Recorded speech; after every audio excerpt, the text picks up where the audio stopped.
Маски, перчатки, антисептики и костюмы для красной зоны. Около 80 тысяч предметов, средств индивидуальной защиты предоставили Ингушетии для борьбы с коронавирусной инфекцией. По распоряжению Владимира Путина из президентского резервного фонда выделили более миллиарда рублей на закупку дополнительных средств защиты для работников медучреждений. Противочумные костюмы, которым также идут маски со специальным напылением и активными респираторами. В Ингушетии дефицита средств индивидуальной защиты не наблюдается. Весь персонал полностью обеспечен. Однако дополнительный резерв лишним не будет, считают медики.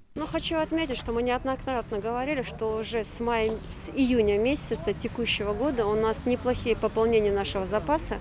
Мы не ощущали, скажем так, дефицита в средствах индивидуальной защиты. Да, у нас были некоторые позиции, в которых мы испытывали дефицит. То есть это те средства, которые мы используем немножко чаще, чем все остальное, и что необходимо пополнять ежедневно, либо еженедельно.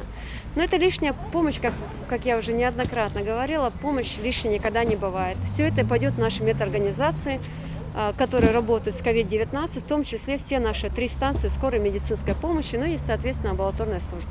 Акция «Мы вместе» активистами ОНФ проводится регулярно. С началом пандемии это уже 5-е такое мероприятие, которое они проводят при поддержке правительства. Начало года мы не устаем говорить спасибо врачам, спасибо медикам. И еще раз сегодня мы рады это сказать. И большой человеческий поклон всем, кто участвует в помощи для настолько сложных больных.